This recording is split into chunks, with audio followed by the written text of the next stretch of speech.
এখন প্রায় ইউনিয়ন পরিষদের নির্বাচন হচ্ছে। শুধুমাত্র ইউনিয়ন পরিষদের নির্বাচন তা না, যে কোনো নির্বাচনের সময় কিন্তু আমাদের খুবই ইম্পর্ট্যান্ট নিজের এলাকার ভোটার তালিকাটা দেখে নেওয়াটা, অ্যাকচুয়ালি কে কে ভোটার হিসাবে রয়েছে, যাতে করে আগে থেকেই ভোটারের লিস্টটা আপনি হাতে পেয়ে যেতে পারেন, আগে থেকে চেক করতে পারেন কে কে ভোটার রয়েছে আপনার এলাকায় বা আপনার ওয়ার্ডে। তো সেটা আপনি কিভাবে চেক করবেন মূলত আমি আপনাদেরকে সরাসরি দেখানোর চেষ্টা করব, কিভাবে সেটা চেক করবেন এবং সেটাকে কীভাবে ডাউনলোড করবেন সেই প্রসেসটা দেখাবো। চলুন তাহলে শুরু করি আজকের টিউটোরিয়াল। তো প্রথমে আপনি যে কোনো ব্রাউজার ওপেন করে নেবেন। আপনি কিন্তু যে কোনো বিভাগে যেখানেই থাকেন, বাংলাদেশের যে প্রান্তে থাকেন না কেন, আপনার যে ওয়ার্ডেই থাকেন সেই সেম ওয়ার্ড থেকেই কিন্তু আপনি আপনার ওয়ার্ডের বা ইউনিয়নের ভোটার তালিকা কিন্তু ডাউনলোড করে বা দেখে নিতে পারেন। তো এর জন্য প্রসেসটা হচ্ছে যে কোনো একটা ব্রাউজার ওপেন করে নেবেন। আমি ব্রাউজার ওপেন করে নিচ্ছি এবং এখানে আপনি টাইপ করবেন একটা ওয়েবসাইটের অ্যাড্রেস আমি বলবো, যেটা হচ্ছে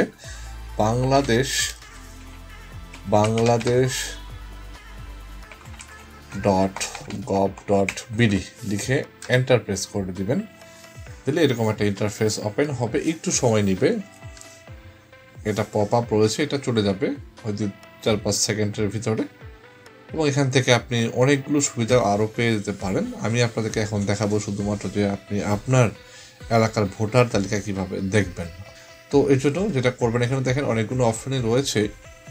এখান থেকে সিম্পলি আপনি ক্লিক করবেন হচ্ছে প্রথমে হচ্ছে আপনার বিভাগ, এখান থেকে বিভাগে যাবেন, একটু সময় দিবেন অবশ্যই, কারণ যেহেতু এটা ভারী একটা ওয়েবসাইট, এটাতে অনেক তথ্য দেওয়া রয়েছে। এবং দেখেন এখানে বিভাগে ক্লিক করার পর এর আন্ডারে আপনার কোন বিভাগে আপনি রয়েছেন সেটা আপনি কিন্তু সিলেক্ট করে দিবেন। হ্যাঁ, এখানে অনেকগুলো বিভাগ রয়েছে। আমি যেহেতু দেখাবো হচ্ছে খুলনা বিভাগে, আমি খুলনাতে রয়েছি, তো আমি খুলনা বিভাগে দেখাচ্ছি। খুলনা বিভাগে ক্লিক করলাম।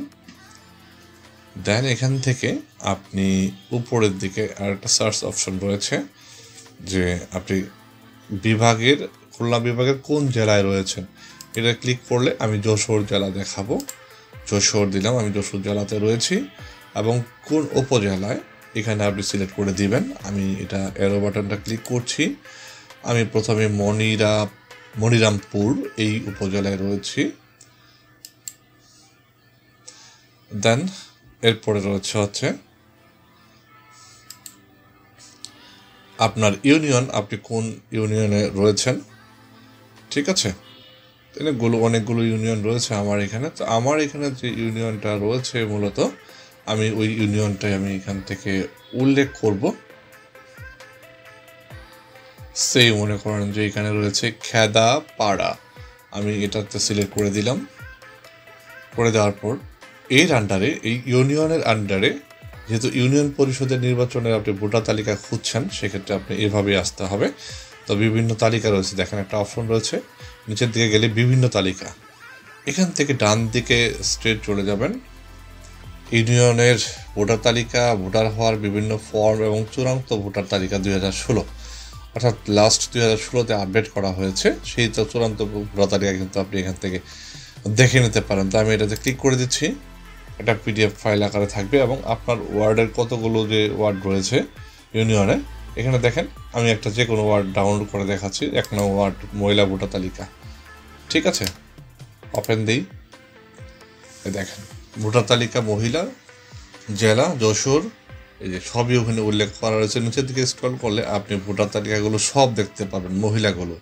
ঠিক আছে, মহিলা ভোটার তালিকা কী কী রয়েছে, কে রয়েছে, এবং এখানে রয়েছে ভোটার তালিকা পুরুষ, মহিলা ভোটার তালিকা দির পার, বিভিন্ন এলাকা ভিত্তিকভাবে এখানে উল্লেখ করা রয়েছে। আপনারা আপনার মতো করে পছন্দ করে কিন্তু ডাউনলোড করে বা পুরোটা ডাউনলোড করে নিয়ে আপনি আপনার কাছে রেখে দিতে পারেন।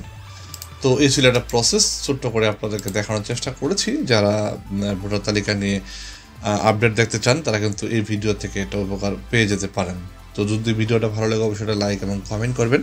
আর যারা এখন পর্যন্ত আমার চ্যানেলটা সাবস্ক্রাইব করেননি, দয়া করে চ্যানেলটা সাবস্ক্রাইব করবেন। সে পর্যন্ত ভালো থাকবেন, সুস্থ থাকবেন। Thanks for watching.